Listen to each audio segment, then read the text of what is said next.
Hi, everyone. I'm Bill Squadron, President of Our Energy Policy, and welcome to our webinar today on the role of hydrogen.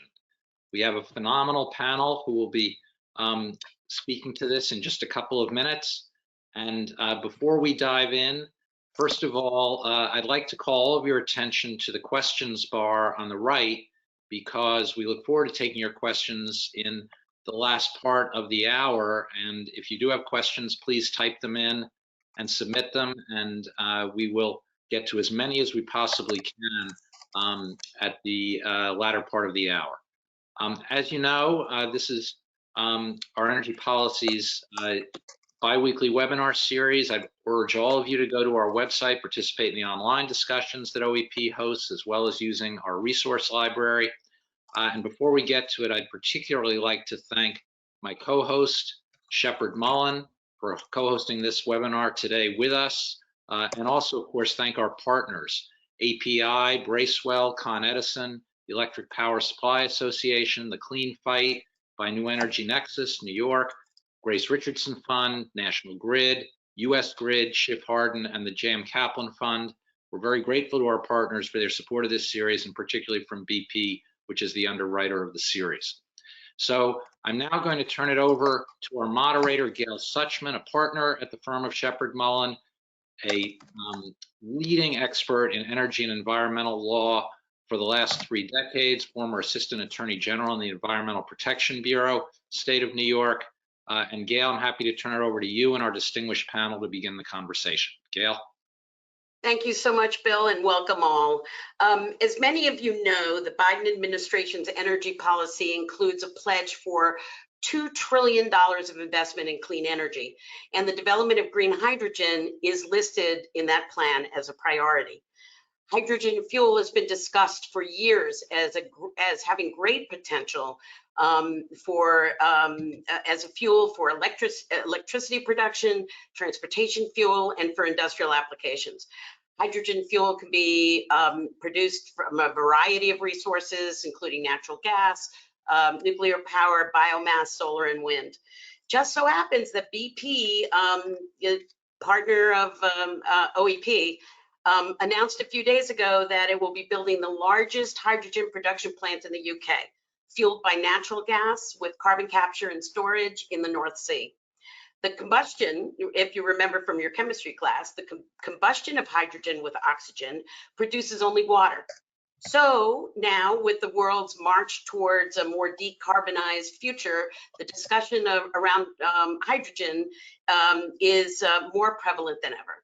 And today we have a stellar panel with us to discuss the role of hydrogen in our energy future. Jennifer Arasimowicz is Executive VP, General Counsel, Chief Administrative Officer, and Corporate Secretary, lots of titles, at Fuel Cell Energy based in Connecticut. Fuel Cell Energy provides distributed fuel cell technologies, not only for power, but for the production of hydrogen for transportation and industrial applications. Janice Lin is founder of and CEO of Strategy, a consulting firm based in Berkeley, California, helping leading companies to convert their energy use to cleaner, low-carbon alternatives. And in 2019, Janice founded the Green Hydrogen Coalition, an educational nonprofit formed to promote scalable green hydrogen projects. And finally, but not least, Maury Markowitz is President and Executive Director of the DC-based Fuel Cell and Hydrogen Energy Association, working with regulators and policymakers on behalf of industry to promote fuel cell and hydrogen technologies.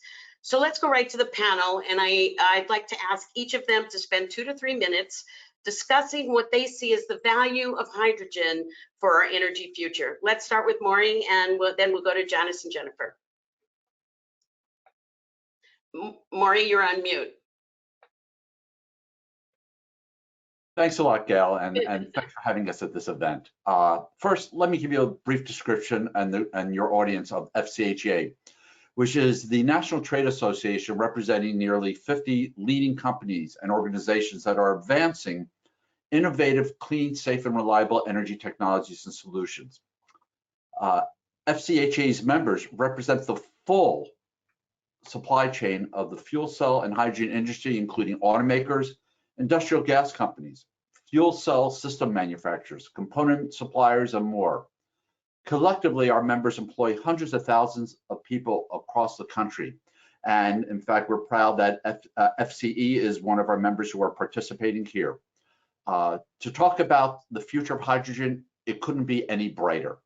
Over the last 12 to 18 months, you have seen a tremendous interest in hydrogen, not only here in the US, but especially overseas. For instance, the EU economic bloc has committed $470 billion to invest in hydrogen to help it meet its decarbonization goals.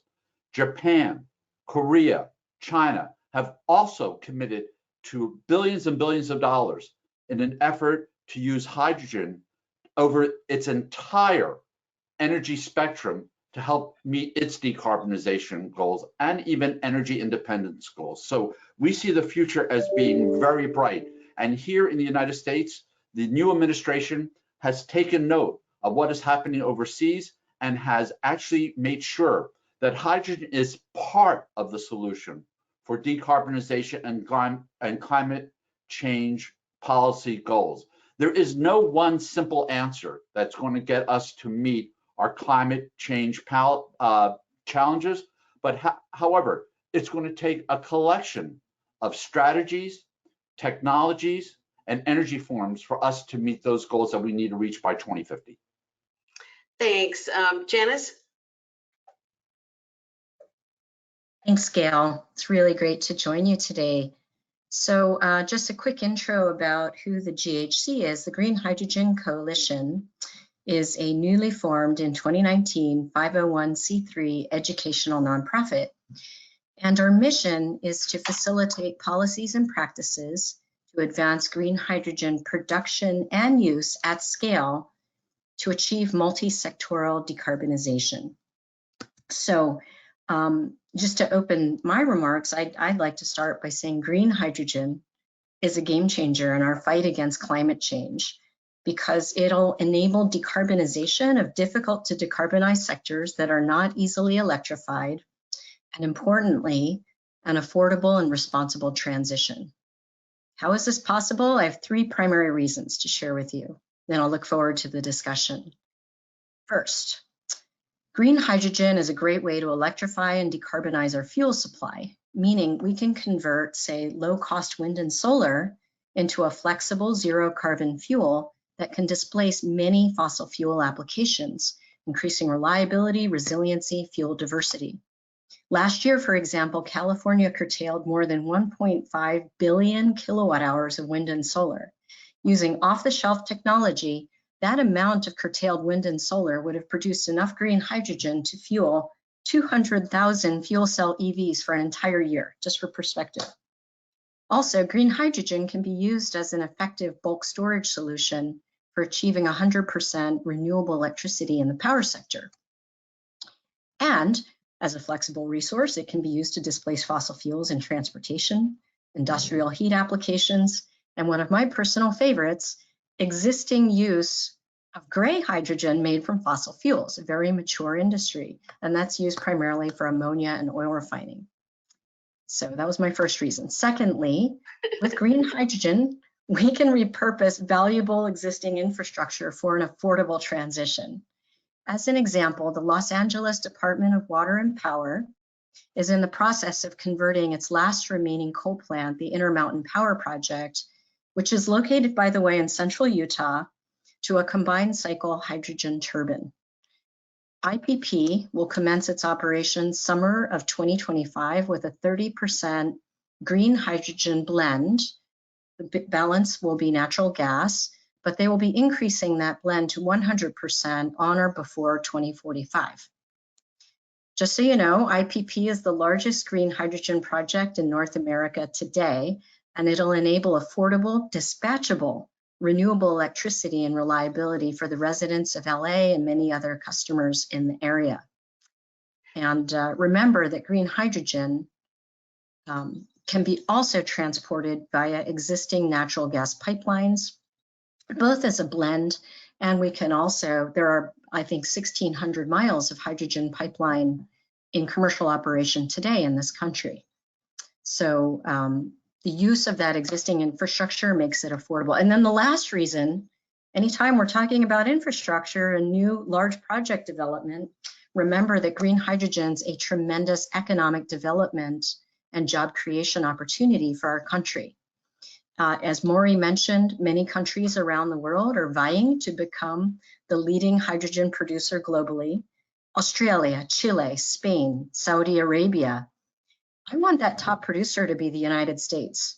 The US has many global advantages for the production and export of green hydrogen, including abundant renewable feedstocks, a skilled workforce, maritime ports, existing infrastructure, and importantly, many large uses of green hydrogen to facilitate scale up. Janice, I don't mean to be the mean timekeeper, but we'll be able to talk about a lot of those issues that you mentioned, which are terrific, but I really like to move on to Jennifer so that we can I'm good. That was the end of my opening. Oh, great. So it was beautiful. Thank you. Jennifer? Thanks, Gail, and it's my pleasure to be here and to be able to speak today. And I'm largely going to expand a little bit on some of the things that both Maury and Janice said, because I think that their comments all work together and we're all on the same page. I think the importance of hydrogen is really not only the clean energy transition, but the clean energy transition in a way that doesn't impact not only our current quality of life, but the industrialization of countries that have not yet fully industrialized. And it's very important as we're looking at climate change that we're not impacting, you know, the sort of creature comforts, if you will. I like to tell people that, you know, solar power and wind power are fabulous until my 19-year-old can't charge her iPhone in the middle of the night, and then forget about it, it's over from there. So we need to make sure that we are accomplishing the clean energy transition in a way that allows us to continue with our lifestyle. And hydrogen really is the answer to that. And at Fuel Cell Energy, we're focused on the hydrogen transition through, you know, our base products, through our carbonate fuel cell platform, which has the ability to generate hydrogen simultaneously with the generation of power, thermal energy, and usable water.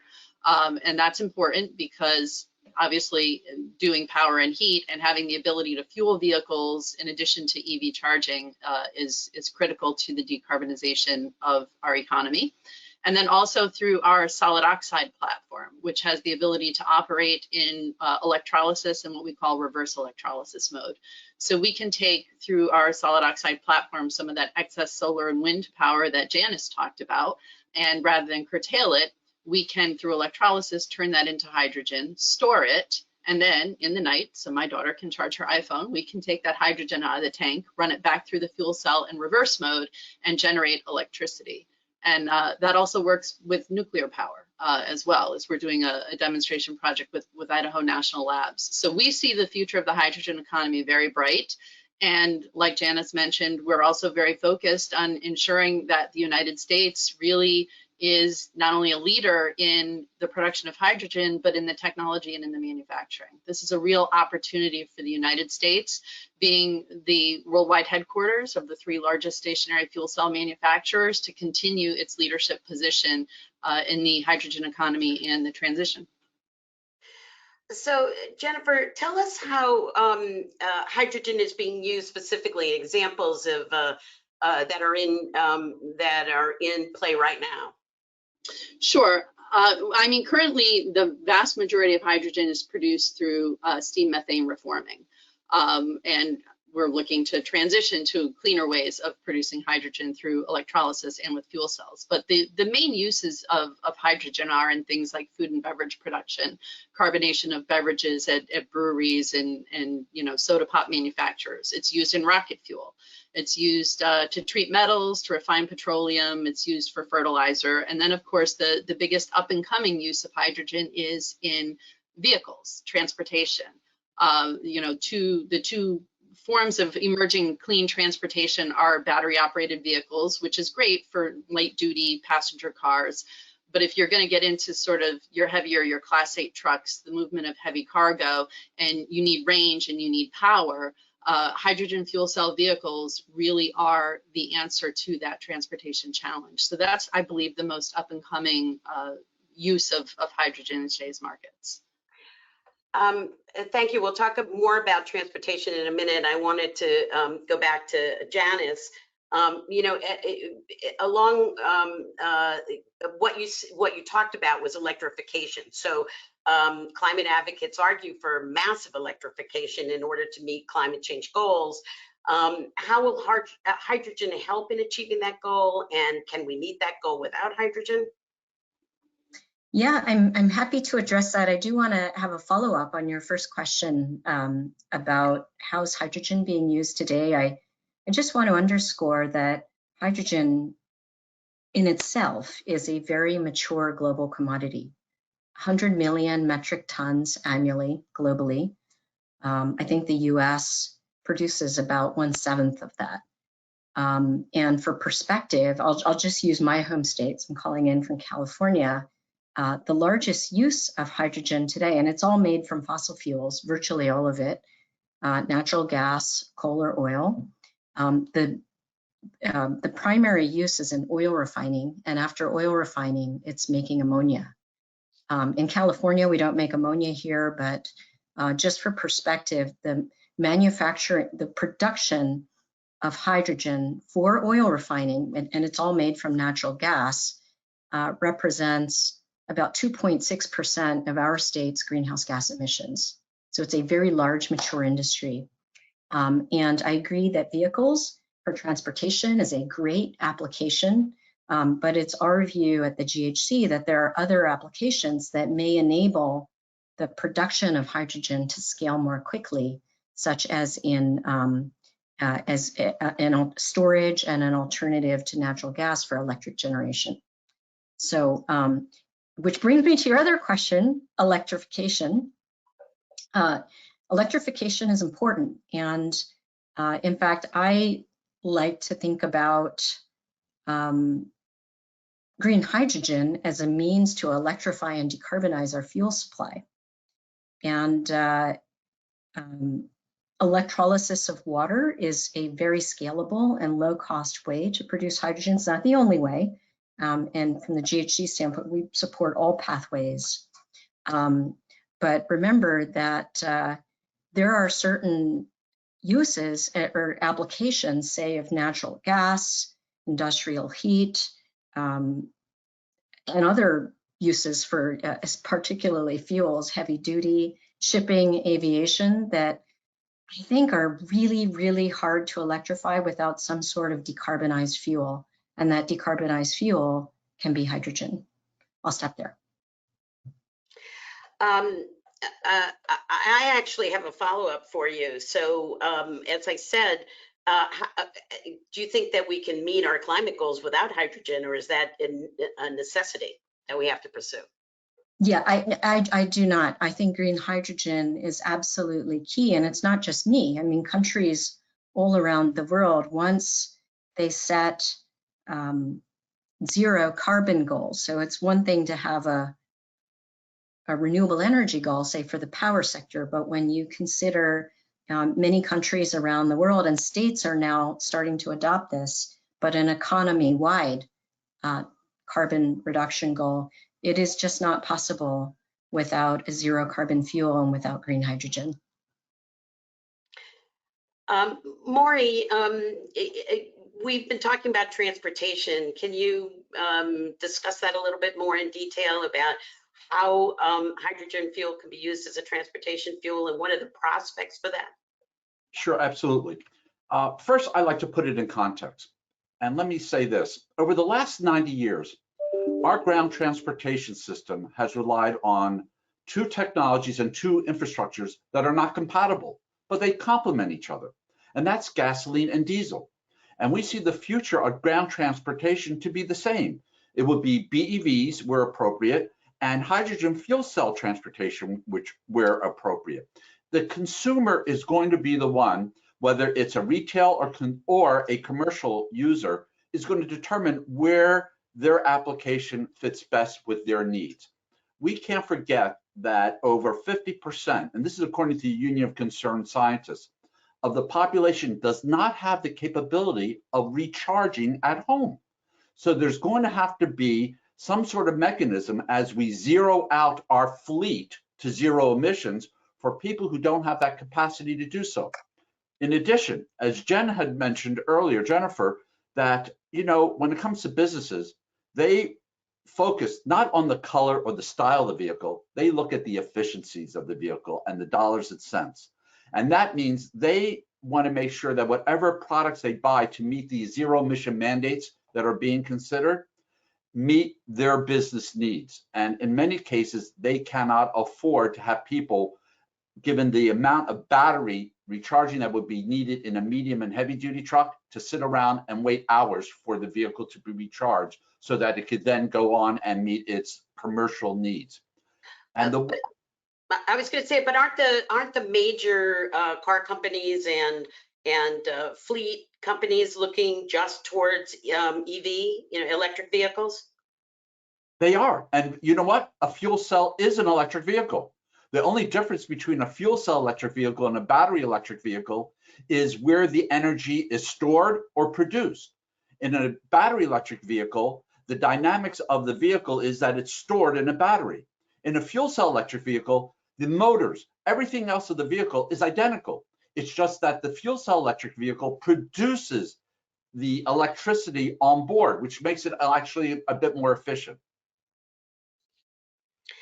I want to go back to Janice about the title of the title of green energy. It's when we say green hydrogen. I'm sorry, not green energy. Green hydrogen. The common understanding is that we're talking about hydrogen that's produced from wind and solar. But does the labeling detract from the value of hydrogen produced by other methods? For example, I mentioned the BP plant that's being built in UK. That's labeled as blue hydrogen. Yeah, I'm glad you raised that, Gail, because the colors of hydrogen are a source of confusion for sure. And, a simple way to think about, say, green hydrogen is that it's hydrogen that's made from non-fossil fuel feedstocks. The European Union is a little further ahead in defining different types of hydrogen and setting standards. And in the European Union, green hydrogen must meet a low carbon standard, which is 60% below the SMR of natural gas, or no more than 36.4 grams of CO2 per megajoule of hydrogen. And they consider SMR of natural gas as the best alternative way of making hydrogen. Right now, we're working on a definition for green hydrogen through Senate Bill 18 here in California. It's a really complex topic, I have to say, because of the many pathways and feedstocks that can produce green or low carbon hydrogen. You can split water with electricity. You have reformation of biomethane. You can gasify organic solid matter. You can even gasify plastic. From our standpoint, we support all pathways. And when we think about plastic waste, this may be gasification of plastic may be one of the few ways that as a society we can deal with plastic waste that's not recycled.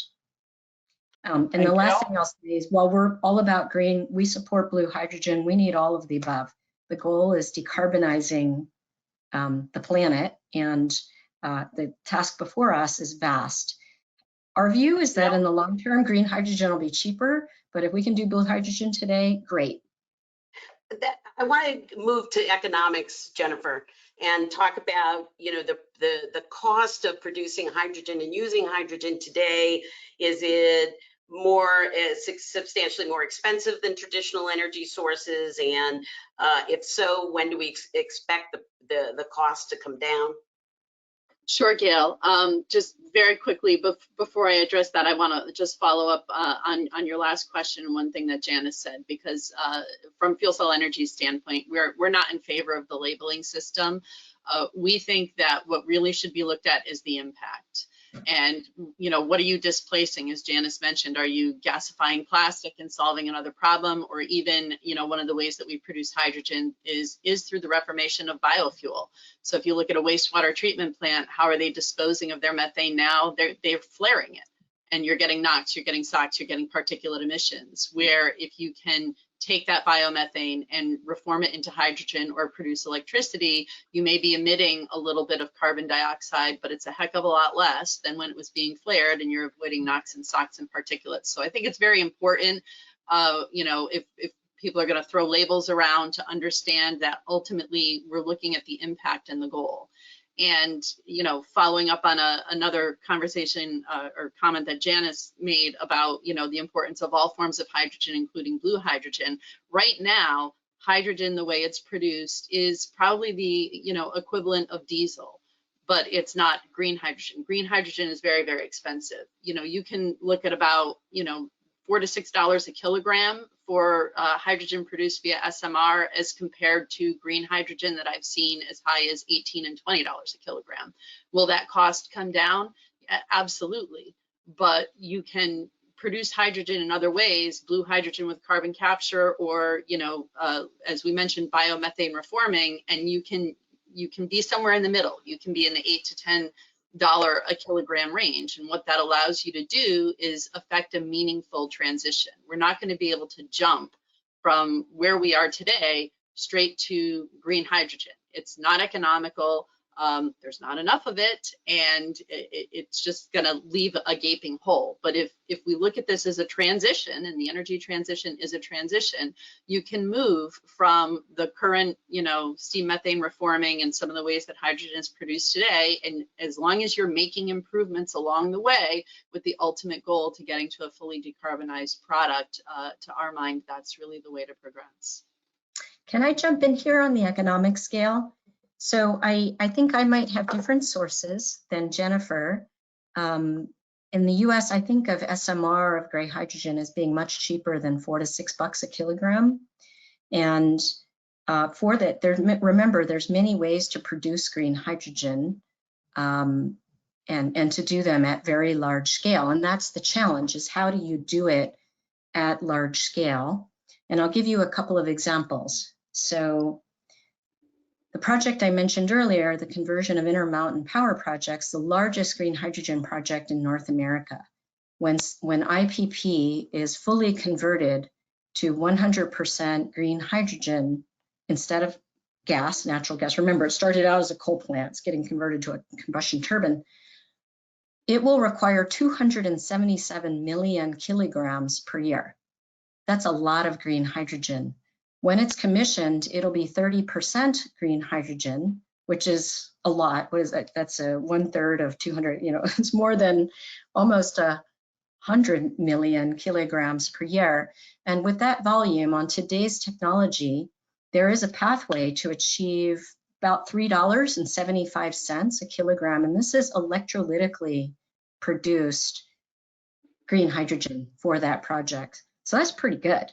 You know, I'm told electrolytic hydrogen, some of the large projects that have been done are, you know, in the $6 to $7. But with one large project, we can get to $3.74. And the goal is we want to get to something more like $1.50 or $2. And when you think about electrolytic pathways, the supply of it is unlimited. You need water and electricity, something which we have an abundance of. But remember, there's other pathways to make green hydrogen, say from municipal waste. Organic municipal waste is a problem if it goes into a landfill. It produces methane. Typically it's flared or potentially captured, but it's a problem and it's expensive. You know, municipalities produce thousands of tons of this every single day, and they have to pay for every ton that's tipped into the landfill. So the waste to energy developers that have plans to do this commercially today, to convert this municipal solid waste to green hydrogen, say they can do it for about $2 a kilogram already if you factor in those tipping fees. Because remember, a cost to get rid of garbage is a value stream for a hydrogen developer. So I don't know which of you wants to answer this question. It's probably pretty elementary, but are we looking at building a hydrogen plant next to every major solar utility scale solar facility or wind facility, or hooked up to offshore wind facilities? And what happens to battery storage? And is there a competition between the two, or are there places for everybody? I look, from my perspective, I think there's a place for everybody. And if you look at the overall costs, if you're looking for short duration storage, if you want storage for an hour or 2 hours, batteries are going to be much cheaper than building a hydrogen storage plant. However, batteries aren't going to sustain long duration grid outages. If you look at some of the storms that have happened, the Texas storms that we have all the time here on the East Coast, where people are out of power for days, if not weeks, you're not going to get enough battery storage to supply the grid, you know, for those types of outages. So in that sense, yes, a large hydrogen plant near, whether it's, you know, taking power off of a wind farm, whether it's, you know, using directed biogas or even on a distributed basis is going to be a lot more economical and supply power. But I think there's sort of room at the end for everybody. I think the energy transition, it should sort of be like your stock portfolio. It needs to be balanced. It needs to be an all of the above strategy without choosing winners or losers. Hence my earlier comments about, you know, not labeling and looking more at impact than at that artificially created labels. So Yeah. Maureen, what government policies do you think that we need to move forward and advance market growth in the area of hydrogen?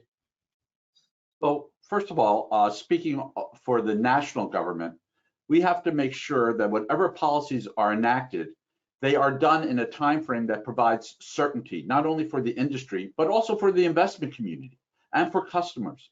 As an example, you can't have policies that go up and down, enacted and then expire in short periods of time, because a lot of these projects have multi-year use. So for instance, we're looking at investment tax credits and production tax credits. We're looking at credits for vehicle purchasing and for credits, for example, for the building of infrastructure. So that it's important, though, as a caveat, for whether you're dealing with it on a statewide basis or a federal basis, that you have the time frame, the correct time frame that doesn't prejudice any project, whether it's a hydrogen project, a fuel cell project, a solar farm or wind farm, whatever. It needs to be done in a way so that it reaches the inevitable goal of reducing our reliance on any sort of foreign fuels, and in addition, decreasing the amount of emissions and carbon in the United States. You made a great point about infrastructure. So we have a $3 trillion package that was announced yesterday. I have to admit, I haven't read it. I don't know what's in it. But is the energy, are organizations like you working on that package as well? Yes, we are. In fact, every energy company, every transportation company, every infrastructure company, every labor union in this country are all working to try to make sure that we get the best results, the most efficient, best results from this package that's still being considered by the White House. Gail, can I jump in and add a comment to Maury's? You agree with everything Maury just said, that we have to think about efficiency. And with respect to your earlier question, as you know, is the hydrogen going to be made locally or centralized? Part of it depends on how we can use our existing infrastructure. Because remember, when we think about all the ways to make hydrogen and use hydrogen, the electric sector is one way to move clean electricity from regions of low-cost production to areas of consumption. And you can make the hydrogen at the point of demand using the electric sector as a carrier. Alternatively, if you don't have sufficient capacity in the electric sector, you can use the gas pipeline as a conduit to move the molecules. Personally, when we think about the many uses, where the resources are, the low-cost production resources, and where the centers of consumption are, it's our hypothesis that we will need hydrogen pipelines. And DOE is looking at blending and increasing the blending percentage in the existing gas pipeline It's a program called High Blend, which we think is a fabulous thing for them to do. But the way to move faster is to find hubs of large offtake, connect them with areas of low cost production, and have 100% hydrogen pipeline connecting them that may leverage an existing right of way. So getting back to the point of where the federal government can help, I think one thing is we are just at the forefront of planning and analyzing existing infrastructure and how we can optimize between gas and electric.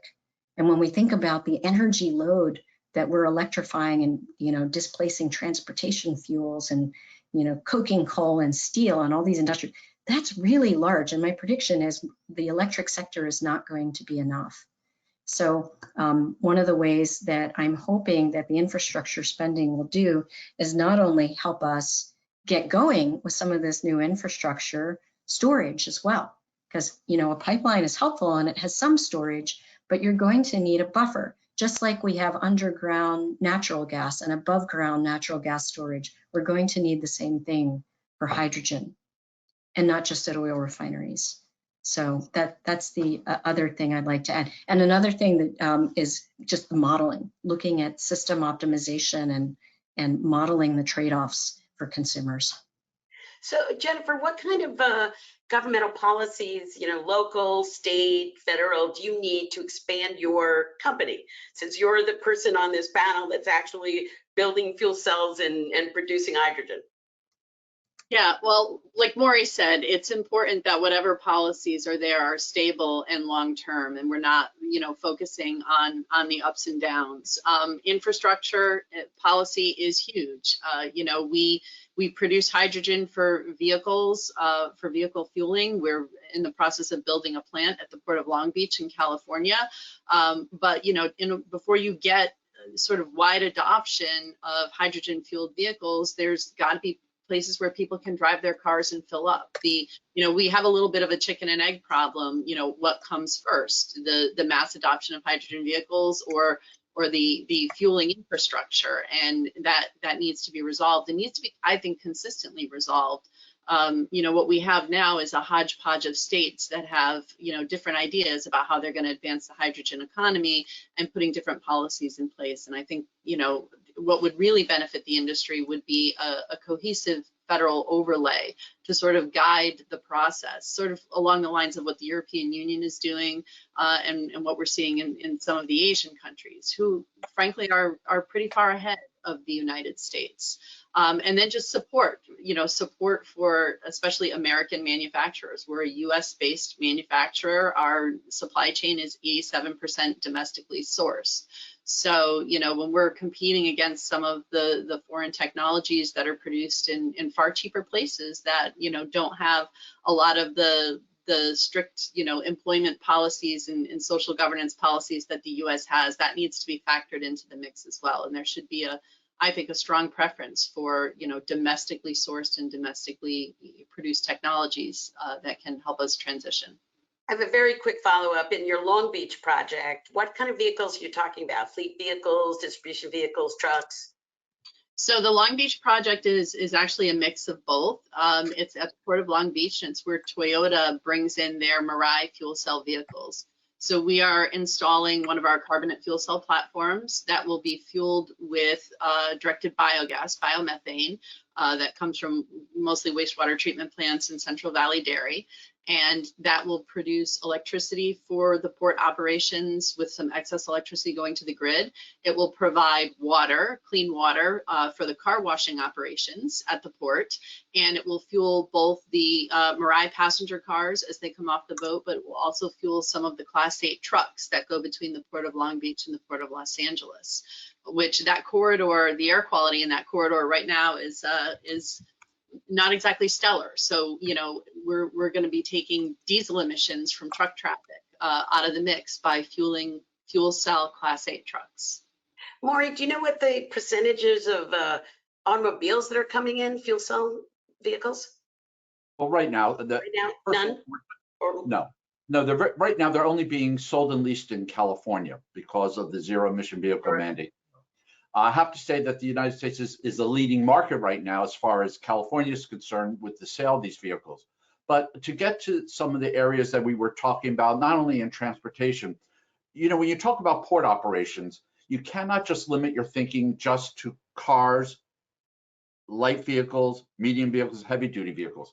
There's also a need for the electrification of our rail system, which right now is very, very expensive if you wanted to use the traditional system. So fuel cells now are being looked at, along with hydrogen, to help power some commuter rails that have been traditionally run by just diesel electric locomotives. Also, when you talk about ports, you're talking about maritime usage. You know, the challenges we're facing here are in major cities, you have these environmental hot zones, which are port facilities.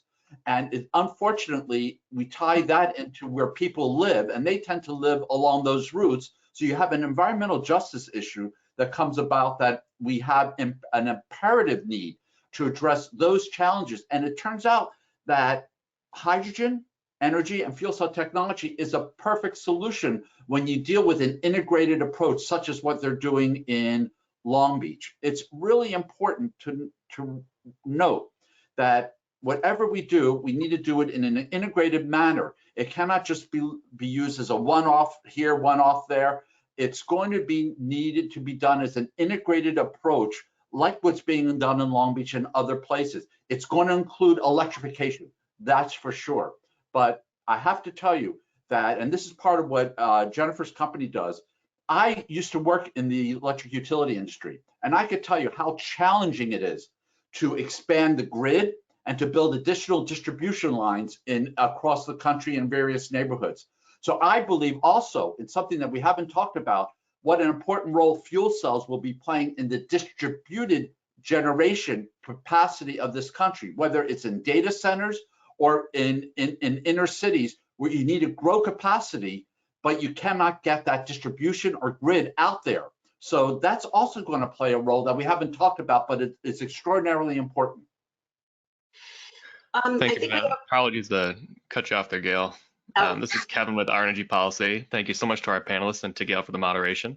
We would like to move to Q&A. We do have a large number of comments queued up, so we will do our best to get to as many as we can. First question here, and I believe you did speak about this a little bit earlier. Is there any established carve-out for hydrogen vehicles and the service network within the recently released legislation, including the Clean Future Act and the LIFT Act? And to make that a little broader, are you aware of any carve-outs in general beyond that legislation? The part that we're interested in is the tax credits for the vehicles, the infrastructure, and there's also a hydrogen carve-out for the build-out of infrastructure in the clean corridors area. But I haven't looked at the specific legislation yet, so I'll have to get back to someone on that if you like. Okay, thank you. I will say, you know, we had a lot of questions coming in here regarding the comments on the infrastructure and pipelines for hydrogen. You know, a few bullet points there are the brittleness of the pipelines themselves, the difficulties inherent in transporting that hydrogen. Can you speak a little bit about the challenges that you're aware of and potential solutions that you've heard of to kind of address these issues? Yeah, I can touch on that. So when it comes to blending and injection, there is a concern of embrittlement in steel pipelines. There are distribution pipelines that aren't made from steel, that are already made from plastic, so there appears to be no issue there. University of California, Irvine has done studies on embrittlement in steel systems using their own infrastructure and found that the embrittlement issue happens over a very long period. This is the focus of the DOE's High Blend study, which is just kicking off with multiple national labs and material science efforts. So more will be revealed. I can share with you that Hawaii Gas on the island of Oahu already has 12% hydrogen in their system. So, you know, some amount of hydrogen, I think the DOE has set up to 20%, is probably reasonable without major modifications.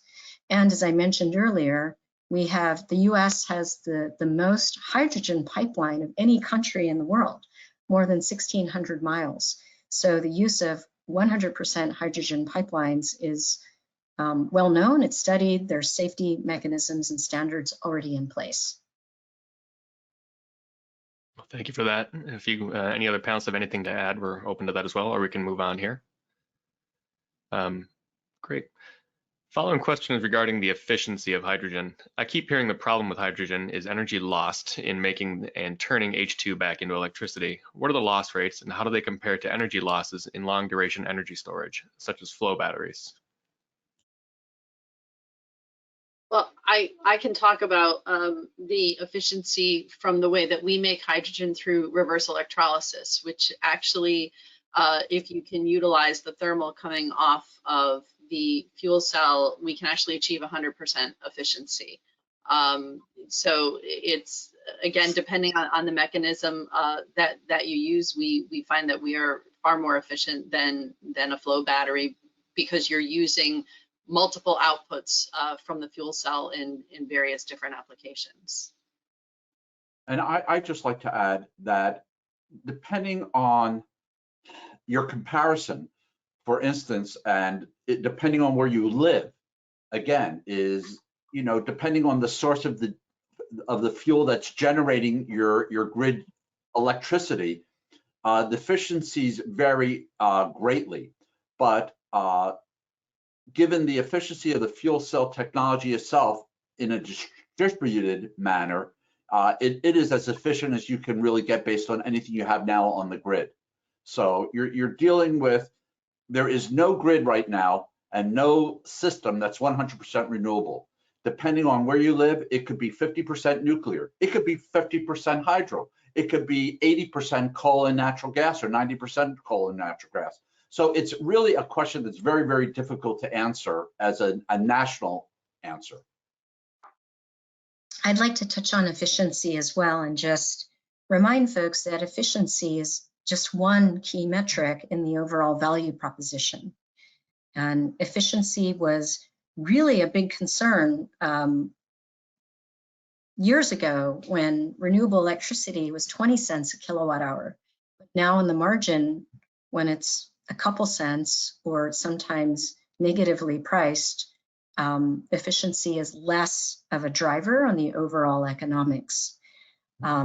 Another factor that you have to look at is utilization of the capital equipment. While efficiency is important, it's not the only metric, and there are different efficiency rates. I think fuel cells are a very efficient way of using the hydrogen and bringing it back to electricity.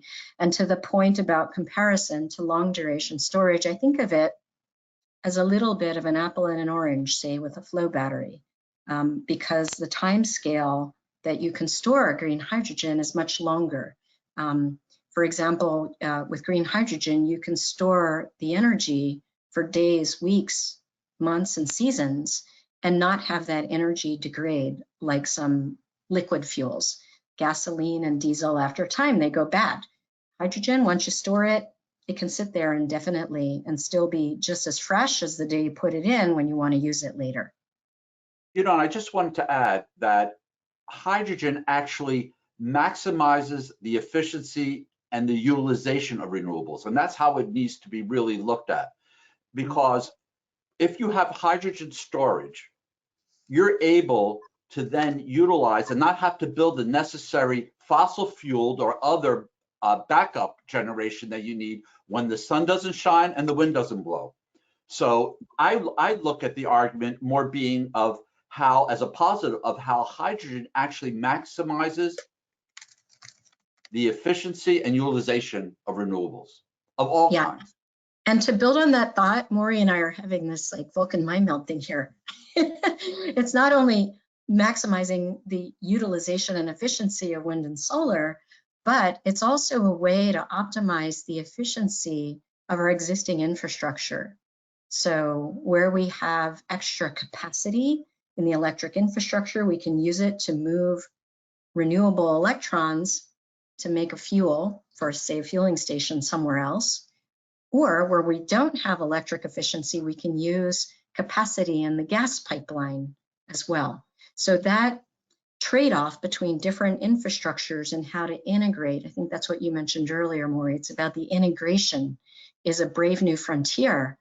And those efficiencies at the system level are where a lot of the savings are for consumers. And I'd like to add just one last thing, and that is based on what Jennifer said earlier. Right now, most of this country's backup power is diesel gensets, which produce horrible results as far as particulate matter and emissions. Now, a fuel cell being used as a backup power may not be zero emission, but it is far, far superior than the incumbent technology. So we have to look at these as steps, not that will lead us to an ultimate goal when the technology catches up to the goal that we're trying to reach. But in the meantime, we could take make enormous progress now by using the technology we have on hand now to replace incumbent technology that's been used for 100 years and needs to be replaced. And I just want to follow up to add to that also, if you're looking at the storage aspect of hydrogen versus the battery, you know, batteries are expensive, electrolyzers are expensive. However, if you need to increase your storage with a fuel cell operating electrolysis mode or with a straight up electrolyzer, you just add hydrogen storage tanks or find a larger cavern. Whereas if you want to increase your storage with battery, you got to buy a whole lot more batteries. And as Janice mentioned, you can't store for weeks or months. So there's, you know, an inherent economic efficiency just in being able to just add a storage tank. Well, thank you very much. That was a great answer to a simple question. Not so simple, I would say, actually. Question here directed at Janice, but please, Maury and Jennifer, feel free to elaborate as well. Janice, you mentioned a coal plant conversion to hydrogen. Can you explain how that is being done? Is that a fired combined cycle combustion turbine or a steam turbine with separate gas burner? Additionally, another question on this, how quickly can one convert a natural gas plant to a hydrogen plant? Sure, so I'm happy to share a little more details about Intermountain Power Project. There's a huge amount of information about this plant, both in the media as well as on our website. But basically, IPP is an 1,800 megawatt coal-fired generator. It's been around for a very long time, since the 50s. The contract to convert it to a hydrogen combined cycle gas turbine has already been awarded. So let's see, that contract was awarded a year ago, and it will be commissioned in 2025, summer of 2025. So the new gas turbine will go online, combusting 30% green hydrogen, 70% natural gas, and the coal, the boilers will be retired. And a lot of the infrastructure that's at this plant can be reused. The electrical interconnect, a lot of the facility, but what's getting changed out is the coal processor is going, in comes this combined cycle gas turbine, and the existing workforce that worked at that coal plant for generations is now being trained to operate this combined cycle hydrogen turbine. Great, thank you for that one. We've had several questions come in regarding water and its use in the process here, specifically regarding, let me see here, concerns about the use of the water, especially fresh water to produce hydrogen, given the scarcity and value of water for other uses. If hydrogen is made from water and water is produced when hydrogen is combusted, is there a net zero consumption of water? And specifically in the case of the Southwest, will this impact the economics of hydrogen at all? So just to clarify, water is only one pathway, one feedstock pathway to make green hydrogen. You can also use biomethane, you can use organic matter, even non-recycled plastic bottles. So generally, water can be an issue if you're in a desert, arid environment. I'll go back to the use case of Intermountain Power Project. Coal plants use a lot of water. And there's plenty of water rights at this facility to convert it to a combined cycle gas turbine. When the hydrogen turbine is fully converted to 100% green hydrogen, my understanding is the water use of the electrolysis with wind and solar, coupled with the water use at the combined cycle gas turbine, will still be less than the water use when the plant was operating as a coal plant. And to give you an idea of how much water is needed, you know, one toilet flush is more than, there's enough hydrogen in the water in one toilet flush to more than power your average home for an entire 24-hour period and then some, to give you perspective. So it's a tiny molecule and it's densely packed in there.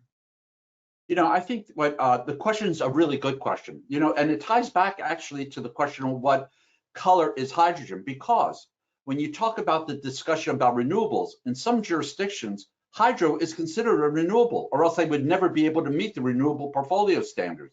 Whether you're in the New York State or in the Pacific Northwest, the use of water to produce electricity is becoming more and more of a question, because it's not only the dams, but it's the cooling towers for nuclear, it's the cooling towers, and it's a very, very robust use of water that people don't realize that is being impacted by the traditional generation of power today. And I think hydrogen is a more efficient way of addressing that issue, and people haven't focused on really the enormous amounts of water that's being used just to generate our electrical system that goes beyond dams. We're talking about cooling towers and other approaches also.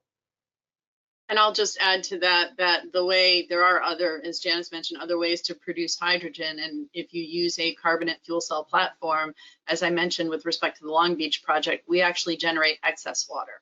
So for areas that are water constrained, the production of hydrogen utilizing a carbonate fuel cell could actually potentially solve part of the water challenge for those areas as well. Thank you very much.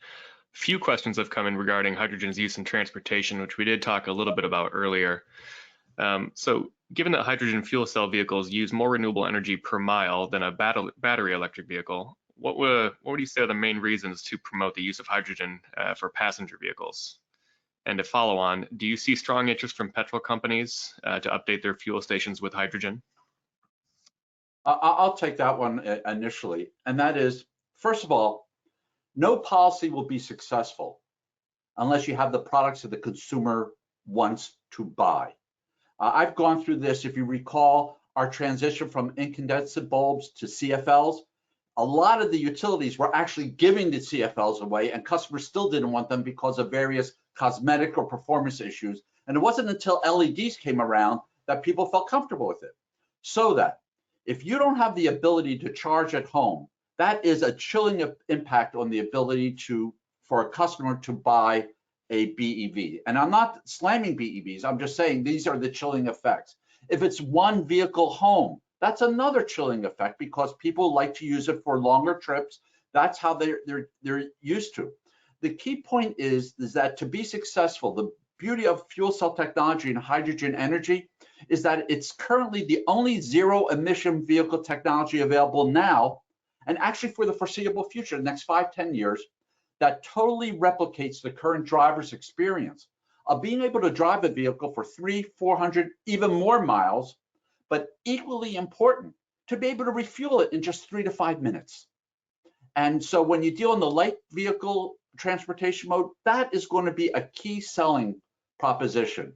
When you deal with medium and heavy duty vehicles, whether it is as efficient, the bottom line is it will replace fossil fueled diesel and gasoline cars, and the vehicles themselves will be zero emission, with the only tailpipe emission being, as the previous question was, H2O, water. Yeah, one thing to think about, just to chime in here on transport applications, and I agree with Maury that the future will be both fuel cell EVs and battery electrics.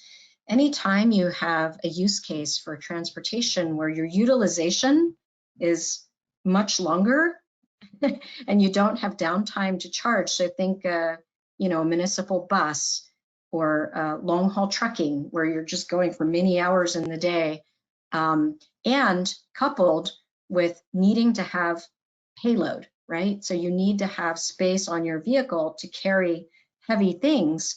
Hydrogen's lighter than batteries. So those applications, I think, are particularly well suited for fuel cell EVs. And the other thing I wanted to mention, we were talking about ports as being very polluted areas of our country. And part of the reason is there's many, many thousands of diesel trucks moving in and out There's ships that are actually the clean fuel they switch to when they get into port. They go from bunker fuel to diesel fuel so that they're cleaner when they're docked at the port. That's a huge opportunity to take out a lot of air pollution in a concentrated place and to improve the health of the people that live there and create a lot of jobs, because we need infrastructure to make that transition happen. And one thing that folks should know is that even maritime ships that currently, for the most part, run on bunker fuel can be converted to operating on ammonia that's made from green hydrogen. And that same ammonia can also be used to develop green fertilizers for our crops. So that's the kind of integration that I think folks need to think about. And I see Bill, and he's probably telling us we're out of time. I'm so sorry to have to jump in, because this has been such a fascinating conversation. We could obviously go on for another hour, but unfortunately, we can't. We have run out of time. I want to thank our entire audience for taking the time to be with us today, for the great questions that came in, but particularly Gail, Jennifer, Janice, Maury, for a fascinating conversation. And for those of you who have thoughts about this or whose questions we couldn't get to, we are going to have an extended conversation on this topic online at the Our Energy Policy website. And we look forward to continuing this robust discussion online. And we encourage all of you in the audience to participate and weigh in with your thoughts. Finally, please also visit the library site. Our resource library at the OEP site is really the most comprehensive energy-specific library online in the world, with reports, studies, articles, papers, everything that's current, and all meant to help you in the work that you are all doing in this important area. Thanks finally to our partners, particularly to Shepard Mullen for co-hosting this event with us, and to all of our partners for their continued support. My best wishes to everybody in the audience and to our panel. Everyone stay well, have a good rest of the week, and thank you again for joining us today. Have a great rest of the day.